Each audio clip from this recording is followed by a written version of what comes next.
सर्वप्रथम हमारा धोराजीना परम भाग्यवान समस्त वैष्णवों प्रिय वैष्णवजनों बधाने आजना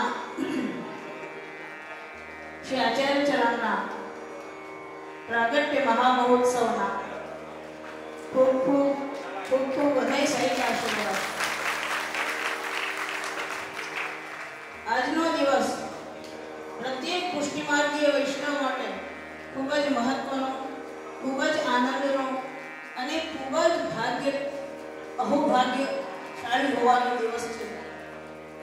કારણ કે આજે આપણા જેવા સંસાર સાગરમાં ભટકતા જીવોનો ઉદ્ધાર કરવા માટે સર્વોદ્ધાર સ્વરૂપે શ્રી મહાપ્રભુજીએ શ્રમ લઈને આ भूतल पर प्रागट्य लीधु। संसार सिद्धमग्नस्य भग्नभावस्य विष्णुवे दुर्भावलग्नमस्व। एवी स्थितिमां आपणा जेवा जीवोने शरणे लईने आपे जे उद्धार कर्यो छे ए आपणा अहोभाग्य छे। આજનો દિવસ આપણી માટે કેટલો મોટો દિવસ છે એ આપણે હૃદયમાં જ અનુભવ કરી શકીએ અને આપણે હૃદયમાં જ એનો વિચાર કરી શકીએ અને હૃદયમાં જ જોઈ શકીએ કે આજનો દિવસ આપણી માટે કેટલો મોટો છે અને કેટલો આનંદનો છે। હમણાં દિનકરભાઈએ એમ કીધું કે વચનામૃત સાંભળજો અને આપે એમણે એમ કીધું કે આપ શ્રી વલ્લભને જાણ્યા છે અને માણ્યા છે। तो बहु मोटी बात कही दी थी हमने। श्री वल्लभ ने जाणवू અને માણવું એક પરમ ભગવદીય વૈષ્ણવના મોઢાથી આ વાતથી મારી માટે નીકળ્યો તો મારા અહોભાગ્ય છે। શ્રી વલ્લભને જાણવું અને માણવું કઈ સહેલી વાત નથી। જાણવું એ એક બહુ અઘરી વાત છે તો માણવું તો બહુ આગળની વાત છે। અને અગર જો ખરેખર એક ભગવદીય વૈષ્ણવના મુખારબિંદથી આ વસ્તુ નીકળી છે મારી માટે તો ખરેખર શ્રી વલ્લભની એવી કૃપા હશે મારા પર કે જાણવું અને માણવું યત કિંચિત જે કંઈ પણ મને પૂછે યથામતિ કछु વરણી આવે જાની હોય દાસ હે। અગર કંઈ પણ મારામાં સ્ફુરણા અગર થશે श्री वल्लभनी कृपाथी तो हूँ तमने बधाने समक्ष जरूर संभळावीश। आ तो श्री वल्लभना गुणगान करवा कई सहेली वस्तु नथी, ए कई जीव गति साधी वस्तु नथी। ए एमनी कृपा होय तो ज आपणे करो कृपा हूँ करूँ विनंती पोतानो करी जाणो। अगर आपणे एमनी कृपा होय तो ज आपणे कई पण विनंती करी शकीए के एमनो महात्म्यनो गुणगान आपणे गाई शकीए। बाकी एमनो महात्म्यनो गुणगान गावू के बोलवू भगवत नाम लेवू ए पण एक बहु मोटी बात छे अने ए आपणे जाणी शकीए अने माणी शकीए तो आपणा अहोभाग्य अने एनाथी विशेष शुं जोईए। जाणी लईए अने माणी लईए तेनाथी विशेष कई जोतुं ज नथी। पछी तो आ जिंदगीमां कशुं बाकी લેતું જ નથી. બધું પ્રભુ કૃપાથી આપણને શ્રી વલ્લભની કૃપાથી જ પ્રાપ્ત થાય છે. શ્રી વલ્લભની કૃપાથી જ બધું આપણને સિદ્ધ થાય છે. એમની કૃપાથી જ આપણને સેવા મળે છે. એમની કૃપાથી આપણને પ્રભુનો સાનુભાવ મળે છે. એમની કૃપાથી જ આપણે જે કંઈ પણ છીએ આપણો અસ્તિત્વ જ શ્રી વલ્લભની કૃપા છે. શ્રી વલ્લભની કૃપા વગર આપણો અસ્તિત્વ નથી. એટલે શ્રી વલ્લભનો ગુણગાન કરવું કે શ્રી વલ્લભના મહાત્મ્યનું વર્ણન કરવું ખૂબ જ ગૂઢ વસ્તુ છે. છતાં પણ એમની કૃપાથી યત્કિંચિત વર્ણન કરવાની, જીભ રસના પવિત્ર કરવાની કોશિશ કરીશ. કોઈ આમ તેમની વાત કર્યા વગર, કારણ કે સમય ખૂબ જ ઓછો છે અને બધા અલ્પાહાર કરવા માટે ઉતાવળા થઈ રહ્યા છે, એટલે સમયની લિમિટ બધાને આવી ગઈ છે. અને અહીંયા ઘણા વખત પછી અમારા લાલીબા સૌરભી લાલીબાને વચનામૃત કરવાનો લાભ મળ્યો, એટલે એમને વધારે ટાઈમ આપ્યો મેં કે તમે વધારે વચનામૃત કરો. તો કારણ કે એમને વ્યસન છે વચનામૃત કરવાનું, એટલે એમને જે એક વાત કીધી કે હું પેલા વચનામૃત નથી કરતી. હા, એ બિલકુલ નથી કરતી, એને જબરદસ્તી કરાવતી નહીં, વચનામૃત કર વચનામૃત કર. તો હવે ભગત કૃપાથી એટલા વચનામૃત કરે છે કે વૈષ્ણવને ખૂબ આનંદ થાય અને એટલા માટે એને વિશેષ સમય આપ્યો મેં કે તમે બધું વચનામૃત વિશેષમાં કર. પણ હવે સમય બહુ ઓછો છે, છતાં મારા થોડુંક તો ભગત કૃપાથી શ્રી વલ્લભના ચરિત્રનું વર્ણન આપણે કરશું. હવે એક આપણે ખાલી સ્મરણ કરીએ શ્રી વલ્લભનું અને વિચારીએ કે સર્વોત્તમ સ્તોત્ર શ્રી વલ્લભાષ્ટક અને સ્ફુરત કૃષ્ણ પ્રેમામૃત ત્રણેય આપના સ્વરૂપ છે. શ્રી ગુસાઈજીએ રચના કરી છે. તો સર્વોત્તમ સ્તોત્રમાં નામ છે, શ્રી મહાપ્રભુજીના 108 નામ છે. વલ્લભાષ્ટકમાં આપનો રૂપ છે, સ્વરૂપ છે અને સ્ફુરત કૃષ્ણ પ્રેમામૃતમાં આપના ગુણ છે. નામ, રૂપ અને ગુણ. કોઈ પણ વ્યક્તિ, સાધારણ વ્યક્તિ પણ નામ, રૂપ અને ગુણથી જ ઓળખાય. તો આ તો પ્રભુ છે. એમનું નામ લઈએ તો આપણે પોતાને ઓળખી જઈએ. પ્રભુને તો પછી ઓળખીએ. પ્રભુનું નામ લઈએ તો આપણે પોતાને ઓળખી જઈએ કે આપણે કોણ છીએ, જે આપણે ભૂલી ગયા છીએ. અહીંયા સંસારમાં આવીને આપણે ભૂલી ગયા છીએ, માયાના આવરણથી આપણે ભૂલી ગયા છીએ કે આપણે કોણ છીએ, ક્યાંના જીવ છીએ, આપણે ક્યાંથી વિપુતા પડી ગયા છીએ, આપણે ભૂલી ગયા છીએ. બ્રહ્મ સંબંધ દેતી વખત શ્રી મહાપ્રભુજી આપણને એ જ યાદ અપાવે છે કે તું ક્યાંનો જીવ છે અને ક્યાં આવીને બેઠો છે અને ક્યાં ફસાઈ ગયો. અને આપણને હંમેશા લૌકિક જ દેખાય છે. ઠાકોરજીના દર્શન કરતા હોઈએ તો પણ પ્રભુ મારું આ કરી દેજો, પ્રભુ મારું તે કરી દેજો. કોઈ દિવસ ભગવાન ઠાકોરજી એમ કહેતા હશે, કોઈ દી મારો મુખારવિંદ જોયો? કોઈ દિવસ એમ જોયું કે તે આપણે શું ધર્યું છે કે આપ કેવા દર્શન આપો છો? એ કોઈ દિવસ જોયું? એક વિચાર કરો કે કોઈક દિવસ આપણે ઠાકોરજીને સવારમાં જગાડીએ અને આપણને જો શ્રી વલ્લભની કૃપાથી એવો અનુભવ થઈ જાય કે આપણા ઠાકોરજી હસ્યા, તો એનાથી વધારે શું જોઈએ? આપણા ઠાકોરજી આપણી સામે હસ્યા એવો આભાસ પણ થઈ જાય. સાચે હશે તો આપણા ક્યાં ના ક્યાં ભાગ્ય પહોંચી જાય. પણ એવો આભાસ પણ થઈ જાય આપણને કે આપણી સામે ઠાકોરજી આપણા હસ્યા. તો એ શ્રી વલ્લભની કૃપા છે. એ આપણું કાંઈ નથી સામર્થ્ય. શ્રી વલ્લભની કૃપા છે કે આપણને એવો અનુભવ પણ થાય કે આપણી સામે આપણા ઠાકોરજી હસ્યા. તો આપણી સેવા સફળ. અને સફળ અહીંયા ફળ શું છે? સેવા એ ફળ છે. એટલે ફળ એ જ સેવા છે. તો શ્રી મહાપ્રભુજીના સ્વરૂપનું વર્ણન રૂપ, ગુણ અને નામ, એનાથી 3 થી આ સ્વરૂપનું વર્ણન થાય છે. એવી તે આધિભૌતિક, આધ્યાત્મિક અને આધિદેવિક 3 સ્વરૂપે શ્રી મહાપ્રભુજી જેમ શ્રી યમુનાજી 3 સ્વરૂપે બિરાજે છે, આપણને 3 સ્વરૂપે દર્શન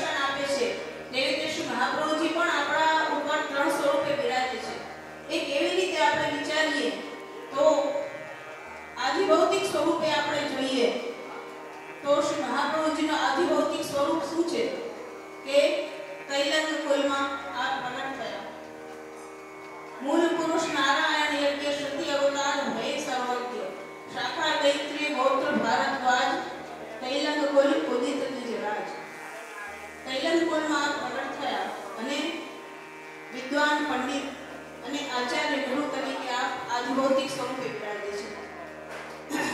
વિવરણના વિશેષ વિવરણમાં જોઈએ તો આપનો સંપૂર્ણ જીવન ચરિત્ર આધિભૌતિક સ્વરૂપમાં આવે છે. આપે પઢે ચારો વેદ અરુષટ શાસ્ત્ર મહિના ચાર ને તો જ્યારે આપનો અગ્નિકુંડમાં પ્રાગટ્ય થયો અને આપે બાલ્યાવસ્થામાં ષટ વેદ ચારો વેદ બધું પઢી લીધું તો લક્ષ્મણ ભટ્ટજીને આશ્ચર્ય થયો કે આ કેવી રીતે આટલું પઢી લીધું આટલા નાના બાળકે. ત્યારે આપણે સ્વપ્નમાં આજ્ઞા કરી કે આપ ચિંતા શું કામ કરો છો? આપને યજ્ઞ મંડપ યજ્ઞવેદીમાં તો આપને આજ્ઞા થઈ હતી કે આપના ઘરે સાક્ષાત ભગવાન પ્રગટ થશે. તો ભગવાન શું ન કરી શકે? ભગવાન તો બધું કરી શકે. એટલે આપ ચિંતા શું કામ કરો છો? તો જે કંઈ આપનું જીવન ચરિત્ર છે એ આખો આધિભૌતિક સ્વરૂપમાં આવે છે. એ પશ્ચાત આપણે આધ્યાત્મિક સ્વરૂપ જોઈએ તો આધ્યાત્મિક સ્વરૂપમાં આપ અગ્નિ સ્વરૂપ, વૈશ્વાનર સ્વરૂપ અને વાક્પતિ સ્વરૂપે આપ આધ્યાત્મિક સ્વરૂપમાં બિરાજે છે. અગ્નિ સ્વરૂપમાં અપ ધાતુ આવે છે. જો કે આ વ્યાકરણનો વિષય છે, આપ લોકો નહીં સમજી શકો, છતાં પણ અગ્નિ સ્વરૂપમાં અપ ધાતુ જે આવે છે એ ઊર્ધ્વગતિ તરફ આપણને લઈ જનારું છે.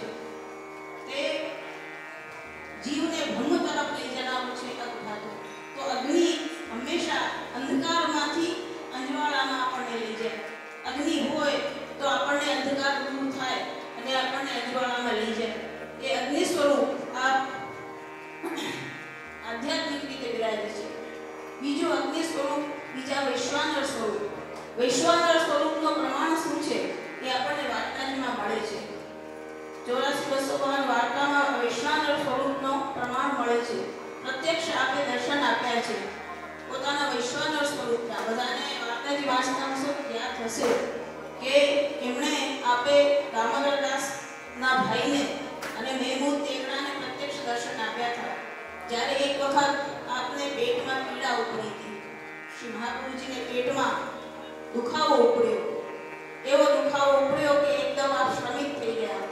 તો જેટલા પણ વૈષ્ણવ આજુબાજુ હતા એ ઝડપ શ્રીશ્રામ જોઈને દોડ્યા અને જલ્દી ઔષધિ લઈ આવ્યા. તો આપ જલ્દી ઔષધિ વૈષ્ણવ લઈ આવ્યા અને કીધું કે જે આપ આ ઔષધિ આરોગી લ્યો એટલે આપને જલ્દી પેટમાં સારું થઈ જશે. તો આપે એ શ્રેષ્ઠમાં ઔષધિ લીધી પણ આરોગી નહીં અને સામે સન્મુખ ધરધરતી સગડી વિરાજતી તેની અંદર પધરાઈ. જેવી એની અંદર ભરાઈ પેટનો દુખાવો શાંત થઈ ગયો.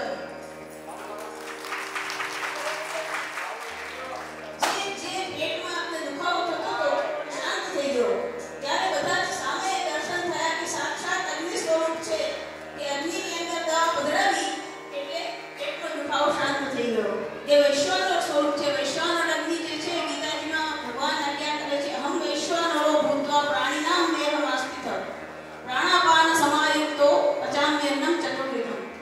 આ આજ્ઞા કરે છે ભગવાન કે હું છે ને અગ્નિમાં વૈશ્વાનર સ્વરૂપ છું. એટલે વૈશ્વાનર અગ્નિ જે છે એટલી પ્રબળ અગ્નિ હોય કે એ બધી પરિસ્થિતિને સંભાળી લે. તો વૈશ્વાનર અગ્નિ રૂપે આપ શ્રી મહાપ્રભુજી બિરાજે છે. સાક્ષાત વસ્તુતઃ કૃષ્ણ એવા ભગવાન જ છે સાક્ષાત. તો જ્યારે એ અગ્નિમાં પધરાવી દીધી એટલે પેટનો દુખાવો શાંત થઈ ગયો. તો બધાને પ્રમાણિત થઈ ગયું કે આપ સાચે અગ્નિ સ્વરૂપ છે કે દવા આંચમાં પધરાવતાની સાથે ઠીક થઈ ગયું. એવી રીતે જ વાક્પતિ સ્વરૂપ જે છે તે વાક્પતિ સ્વરૂપ આપે જ્યારે ઓરછા ગામમાં રાજાની રાજસભામાં જ્યારે શાસ્ત્રાર્થ ચાલતો હતો ત્યારે એક પંડિત બ્રાહ્મણ હતો. એણે શું કર્યું હતું કે પોતાની વિદ્યાથી એણે સરસ્વતીને વશમાં કરી લીધી હતી. સરસ્વતીને વશમાં કરીને એણે ઘડામાં પૂરી દીધી હતી. સરસ્વતીને વશમાં કરીને ઘડામાં પૂરી એટલે એનું નામ ઘટ સરસ્વતી પડી ગયું. એ પંડિતનું નામ છે એટલે બધા એને ઘટ સરસ્વતી કહેતા. જ્યારે કોઈની સાથે પણ એક શાસ્ત્રાર્થ કરતો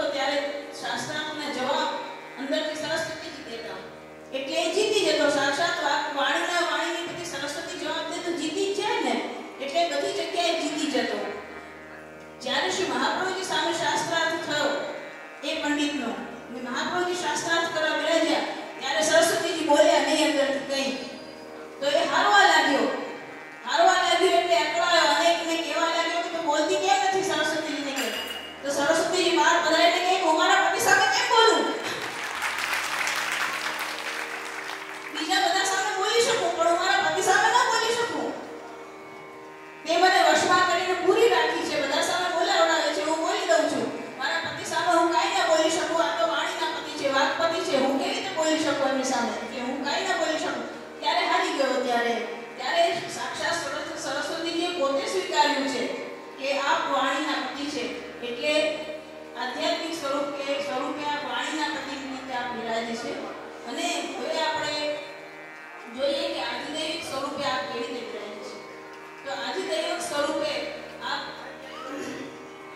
શ્રી કૃષ્ણના મુખારવિંદ સ્વરૂપે બિરાજે છે શ્રી કૃષ્ણનો મુખારવિંદ સ્વરૂપ આધિદૈવિક સ્વરૂપ છે અને શ્રી કૃષ્ણનો મુખારવિંદ અને સ્વામીની ભાવે આ આધિદૈવિક સ્વરૂપે બિરાજે છે ત્રીજો સાક્ષી ભાવ છે તે આધિદૈવિક સ્વરૂપે બિરાજે છે એનો પણ પ્રમાણ છે બહુ સુંદર પ્રમાણ છે એક વાર્તાથી આપણે વાર્તાથી જોઈએ બહુ સુંદર પ્રમાણ છે વાર્તાજી તો જે છે 84 વાર્તા છે એ તો એક નાની સુની વસ્તુ નથી ખૂબ મહત્વની વસ્તુ છે અને ચાર વેદ એની સામે ઓછા પડે એટલે એટલા પ્રમાણ વાર્તાજીમાં બિરાજે છે તો એક વખતે જ્યારે શ્રી આચાર્યચરણ પૃથ્વી પરિક્રમા કરતા અયોધ્યામાં રામચંદ્રજી ભગવાન શ્રી રામચંદ્રજી સીતાજી અને હનુમાનજી સહિત વલ્લભાચાર્યજીને મળવા પધાર્યા અયોધ્યામાં તો આ મળવા પધાર્યા એટલે જેવા સામા પધાર્યા રામચંદ્રજી એવા શ્રી વલ્લભાચાર્યજી ઠાડા થયા ઠાડા થઈને સામા પધાર્યા અને સામા પધારીને આપણે આ મુખારથી બોલ્યા શ્રી મર્યાદા પુરુષોત્તમાય નમઃ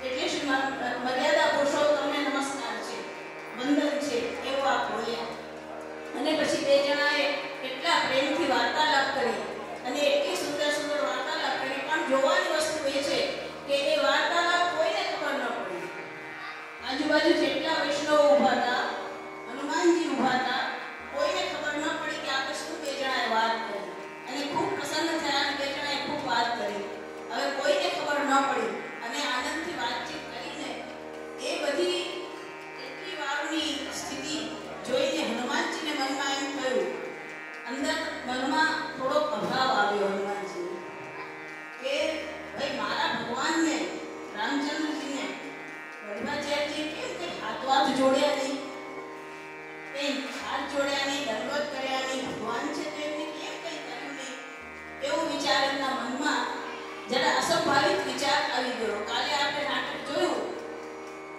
એમાં અસંભાવિત વિચારનો નાટક હતો બહુ સુંદર નાટક મજા આવી આનંદ આવ્યો બાળ બચ્ચાઓ બહુ સુંદર નાટક કર્યો જેણે જોયું હશે બધાને ખૂબ આનંદ આવ્યો હશે તો ભગવાન માટે કોઈ દિવસ અસંભાવિત વિચાર મનમાં આવવો જોઈએ નહીં છતાં એમને એવો અસંભાવિત વિચાર આવ્યો કે કેમ શ્રી મહાપ્રભુજીએ મારા પ્રભુને હાથ જોડ્યા નહીં કે દંડવત કર્યા નહીં તો વિચાર આવ્યો કે વિચાર મનમાં ઘોળતા પાછા રામચંદ્રજી પધારે એમની સાથે ચાલ્યા ગયા પણ એમને મનમાં એક વિચાર ચાલતો હતો એ મનનો વિચાર શ્રી રામચંદ્રજી ઓળખી ગયા જાણી ગયા તો અંતર્યામી ભગવાન છે એ જાણી ગયા કે એમના શ્રી હનુમાનજીના મનમાં હવે કંઈક આવો વિચાર આવ્યો છે એવો વિચાર શ્રી મહાપ્રભુજી માટે ન આવવો જોઈએ મારા અંતરંગ સેવકના મનમાં એવો વિચાર ન આવવો જોઈએ જો પ્રભુ કેટલા દયાળુ છે કે જીવના મનમાં કોઈ પણ અસંભાવિત વિચાર આવે તો એને અપરાધ લાગે ભગવાનને કશું થતું નથી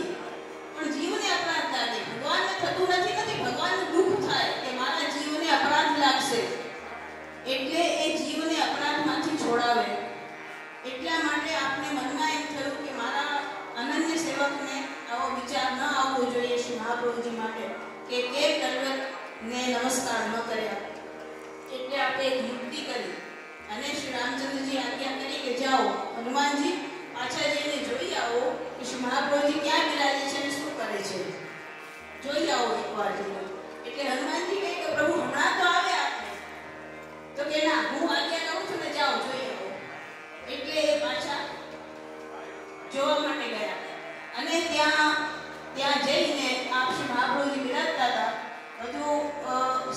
બધા સામાન્ય સિદ્ધ કરવા માટેની તૈયારી કરતા હતા અને શ્રી મહાપ્રભુજી આપણે આજ્ઞા કરતા હતા કે ચલો જલ્દી સામાન્ય બધી સિદ્ધ કરી લઈએ તો ઠાકોરજીને ભોગ ધરીએ એ બધી આજ્ઞા કરતા હતા અને બિરાજતા હતા.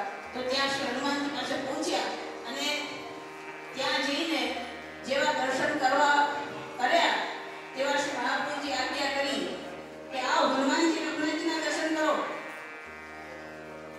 આવો રામચંદ્રજીના દર્શન કરો. હા, તો હનુમાનજી જેવા દર્શન કર્યા તેવા મહાપ્રભુજી સાક્ષાત રામચંદ્રજી જગતની બિરાજતા હતા.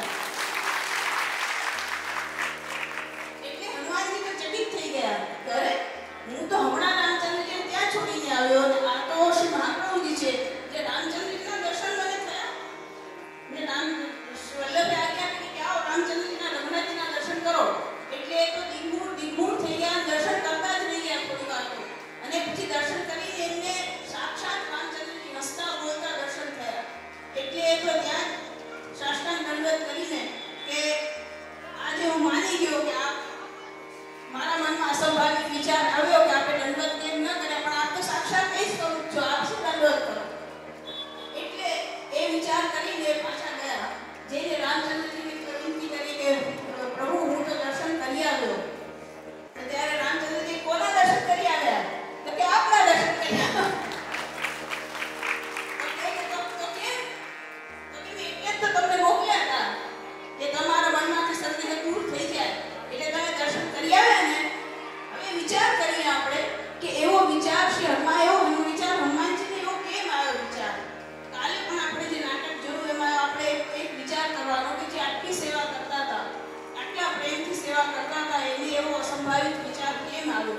તો આમને પણ એવો અસંભાવિત વિચાર આવ્યો. આટલા અંતરંગ સેવક હોઈને પણ એમને અસંભાવિત વિચાર આવ્યો.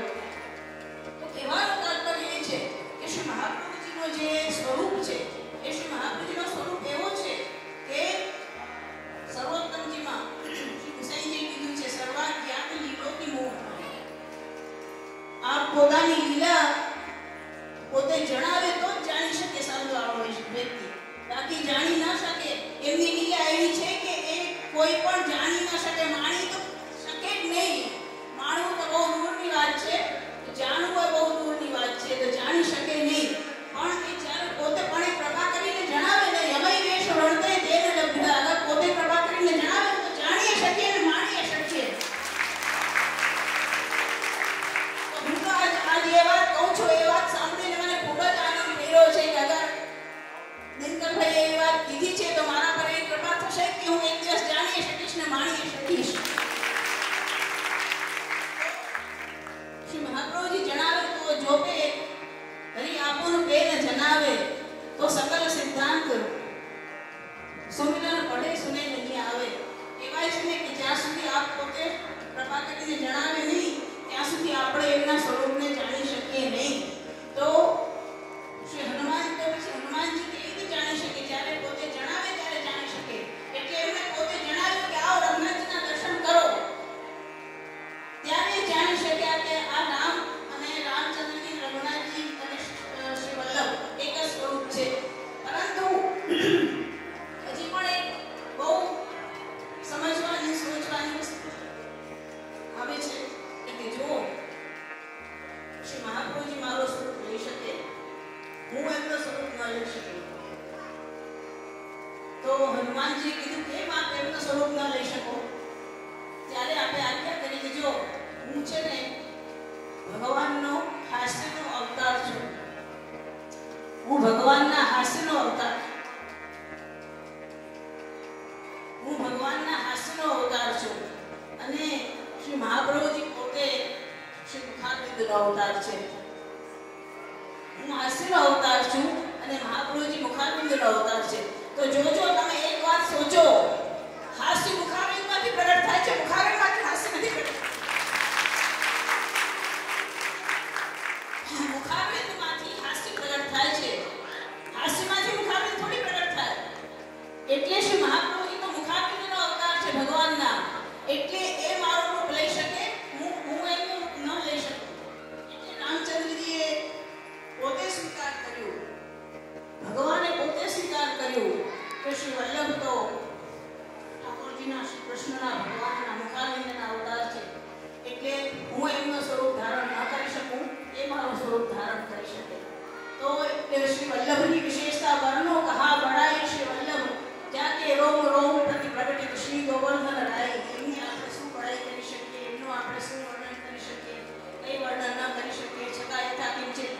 પણ પ્રભુની ઈચ્છા, એમની કૃપા, એમની અનુગ્રહ પ્રમાણે આપણે જે બોલી શકીએ તે આપણે બોલીએ છીએ. હજી આદિદૈવિક સ્વરૂપ તો ઘણો લાંબો છે, પણ સમય ઓછો છે. હવે બધાને બહુ હવે કાલ આવેલી અલ્પાહારની થઈ ગઈ હશે, બધાની લિમિટ બહુ પૂરી થઈ ગઈ છે, એટલે હવે આદિદૈવિક સ્વરૂપનું વિશેષ વર્ણન ન કરતા અહીંયા જ આપણે શિવલમના ચરણાયણમાં દંડવત કરી વિનંતી કરી, સદા સેવા દેતા રહેજો, સદા કૃપા કરતા રહેજો, વિનંતી કરી.